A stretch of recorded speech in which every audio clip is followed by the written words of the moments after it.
네네네. 이거는 이제 75세 이상 네네네. 되시는 고용 의무자가 이제 자녀들이 좀 네. 돌아가시니까 네. 자녀분들을 조사를 안 하겠다. 조사를 안 하겠다. 근데 안 하는 건 아니고 안정에 네. 안녕하세요, 아름입니다. 네, 오늘은 서울형 기초보장제도 부양의무자 완화 안내에 대해서 말씀드리도록 하겠습니다. 제가 아는 분한테도 이 서울형 기초보장제도 부양의무자 완화 안내라고 하는 공문이 발송이 되어서 그분이 어제 받으셨다고 그러더라고요. 그래서 이게 뭔가요? 라고 물어보셔서 네, 제가 이걸 한번 알아보겠습니다. 그리고 또 잘 모르는 내용이더라고요. 그래서 이게 서울시가 금년 8월부터 만 15세 이상 어르신에 대해 부양 의무자 기준을 완화함에 따라 아래 자격 요건에 해당하시는 분은 거주지 동주민센터를 방문하여 상담 및 신청하시기 바랍니다. 이게 제일 정확해요. 그래서 그분과 같이 상담 또는 신청을 하시려고 도와드리려고 제가 같이 가봤는데요. 자, 우선 선정 대상을 한번 보도록 하겠습니다. 이건 서울형이기 때문에 서울시에 거주하고 소득 재산 기준에 적합한 가구라고 나와 있어요. 그러니까 소득 기준 중위소득 43% 이하입니다. 기준 중위소득 43%가 뭘 말하느냐? 1위는 75만 5,593원, 2위는 128만 6,551원, 3위는 166만 4,348원 뭐 이런 식으로 나와 있는데, 아니 이거를 봤을 때 저한테 물어보신 분은 3인 가족이셨거든요. 그래서 3인 가족이니까 아들이 벌고 있는데 아들이 버는 금액이 이미 200이 넘는데요. 그렇죠? 남자분이 어디 중소기업을 들어가셔도 나이가 아무리 적어도 200만 원 이상은 받으신다는 얘기죠. 근데 이게 무슨 얘기냐? 그러면 나는 해당 사항이 없느냐? 이렇게 물어보시더라고요. 그래서 거기 또 밑에 재산 1억 3,500만 원 이하, 금융재산 3천만 원 이하, 자동차 기준 적합. 이것도 있는데요. 재산은 일반 재산이 부동산을 포함한 겁니다. 네, 청약저축이랑 보험 저축이랑 그런 것도 다 포함하시는 거고, 금융재산이라고 하는 거는 뭐 주식이라든지 그라는 거고, 자동차에다가 부채를 빼시는 거. 예를 들어서 서울에 1억 3,500만 원 이하 집이 있을까요? 없습니다. 이거는 공시지가를 얘기하는 거예요. 공시지가. 보통은 한 5억짜리 집이 한 2억 5천 정도 반 가격의 공시지가가 나와 있습니다. 그래서 예를 들어서 5억짜리 집을 사셨을 때 현금으로 5억짜리 집을 사시진 않잖아요. 그래서 5억짜리 집을 사셨는데 거기에 주택 담보 대출을 3억 받았다. 그러면 그 5억에서 3억을 빼면 되는데 공시지가가 예를 들어서 2억 5천이다. 그러면 이미 마이너스 5천이 되신다는 거죠.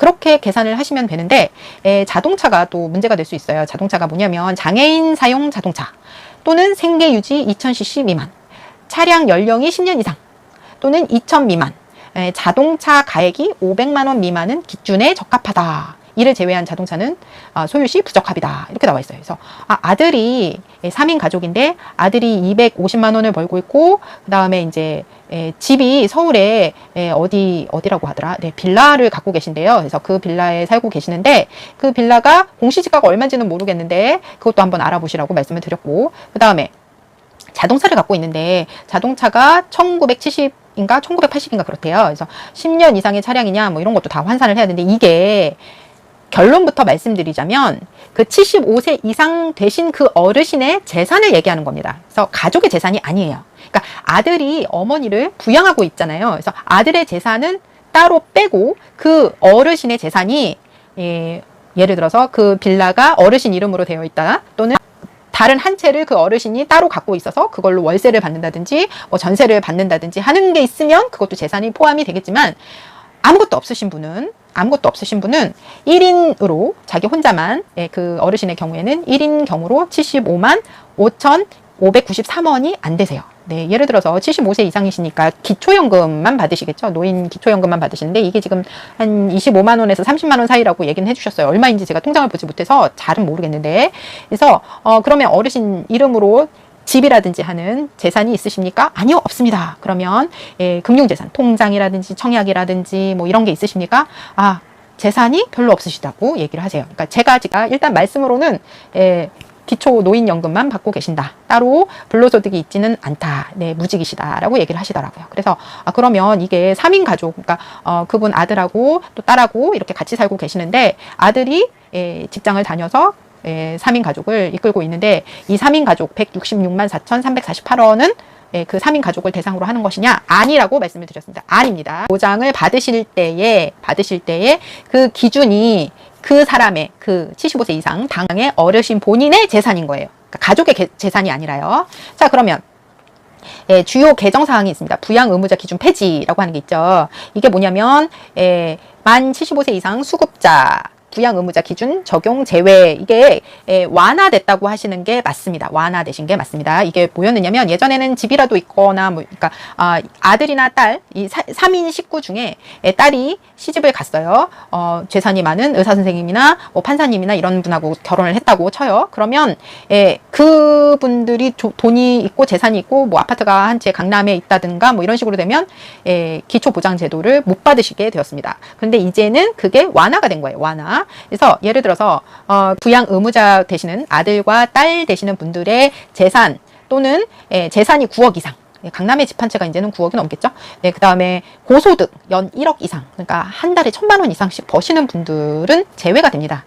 제외가 되는데 그 이하는 괜찮다는 거죠. 그러니까 아까 그런 다음에 또 자녀가 아니라 손주 또는 손녀의 집에서 또는 형제 자매의 집에 거주하실 수도 있어요. 그런데 이럴 때도 역시 가구 전체로는 선정 기준을 초과하지만 가구를 분리하면 기준을 충족하는 경우, 그러니까 예를 들어서 만 76세와 만 70세 한 분은 되죠. 한 분은 75세 이상이시니까 되는데 만 70세니까 안 되시잖아요. 그런 노인 부부 가구의 경우 변경된 부양 의무자 기준과 별도 가구로 특례 적용이 가능하다, 이런 거예요. 그러니까 그 어머니하고 딸하고 아들하고 같이 사는 경우가 아니고 어머니하고 아버지하고 노인 부부께서 같이 사시는 경우, 만 75세가 되신 분들은 일단 서울시에서 얘기하는 대로 거주지 동주민센터를 방문하셔서 상담 및 신청을 하시기 바랍니다. 근데 문제는 서울형 기초보장제도를 제가 이제 같이 얘기를 들으려고 모시고 갔었는데 이게 상당히 어렵습니다. 네, 첫 번째는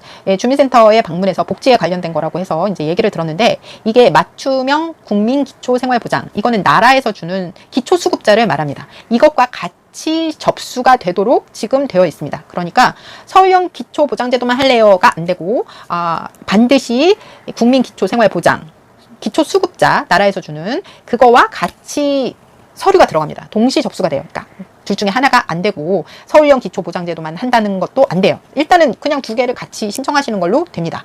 자, 그러면 우리 선생님들이 기초수급자가 되는 게 굉장히 어려워요. 아시다시피 국민 안에서 최저 생계비로 이제 생활을 하시는 분들을 선정하는 거에 있어서 재산이 있으면 일단 안 됩니다. 그러니까 집이 있으면 일단 안 되시는 걸로 알고 계시는 분들 상당히 많으실 텐데, 맞아요. 집이 있거나 자동차가 있거나 뭐 이런 다른 소득이 있다던가 그러면 절대 안 되세요. 그런데 일단은 국민기초생활보장을 하고 심사를 하고 안 됐을 경우 서울형 기초보장제도로 넘어간다. 그걸로 이해하시면 되겠습니다. 그러니까 둘 중에 하나는 심사를 받으실 거예요. 둘 중에 하나는 심사를 받는데 두 기초생활보장을 먼저 심사를 받으시고 떨어졌을 경우 서울형 기초보장제도라는 곳으로 넘어가게 되고요. 근데 국민기초생활보장에서 서류 심사를 맨 처음에 했는데 됐다. 그러면 서울형 기초보장제도는 안 가시게 되는 거죠. 그렇게 생각하시면 되겠습니다. 자, 그 다음에 국민기초생활보장을 받으시려면 구성인, 그 가족 구성원, 그 다음에 부양 의무자 전부가 통장을 까야 됩니다. 재산이라든지 금융이라든지 뭐 이런 숨겨놓은 것이 있나 없나 이런 것들을 다 나라에서 다 봐야 되기 때문에 통장 내역서 1년치가 있어야 됩니다. 예를 들어서 본인뿐만 아니라 신청하시는 본인뿐만 아니라 그 같이 사는 그 주민등록에 같이 들어가 있는 그 가족들 전부 다 들어가야 됩니다. 그 다음에 예를 들어서 이 엄마가 예전에 이혼을 했었다. 남편과 사별을 한 게 아니고 남편과 이혼을 했다. 그러면 이 이혼한 분한테도 그 1년치 또는 재산 그 통장을 까야 돼요. 그래서 그 동의서를 받아야 됩니다. 그래서 이게 상당히 까다로워요. 그러니까 서류를 준비를 잘 하셔야 되는 것도 있습니다. 자, 그 다음에 서류를 쫙 봤는데요. 서류만 해도 한 10장이 넘습니다. 이거를 전부 다 하셔야 되는데 가구원 모두의 1년치 통장 거래 내역서가 반드시 있어야 되고요. 이게 활용을 동의하셔야 돼요. 근데 이게 그 말씀드린 모든 것, 그러니까 통장에 관련된 거, 금융의 재산이라든지 이런 것들을 조회를 해보시게 되거든요. 나라에서 조회를 하시는데 그것에 이제 해당이 되는 거죠. 결국은 다 모든 통장이 까져야 된다라고 얘기를 하시더라고요. 근데 우선은 모든 통장, 기본적으로 우리 선생님들도 그렇지만 통장이 하나만 있지는 않잖아요. 국민은행 있으면 뭐 신한은행 있고, 신한은행 있으면 뭐 은행 있고 뭐 이런 식으로 되는데, 중에서 가장 월급 통장이라든지 하는 가장 거래가 많은 주거래은행 1년치의 입금, 출금, 거래 내역서가 있어야 된다고 합니다. 자, 그 다음에 또 들어가는 게 있어요. 이게 뭐냐면, 한 달간 생활비가 얼마나 되는지 그것도 써야 되더라고요. 네, 쌀을 얼만큼, 식비에 뭐를 얼만큼, 그 다음에 뭐를 얼만큼 썼다 하는 그런 것도 있어야 되고요. 그 다음 내가, 한 달 얼마를 벌고 있다.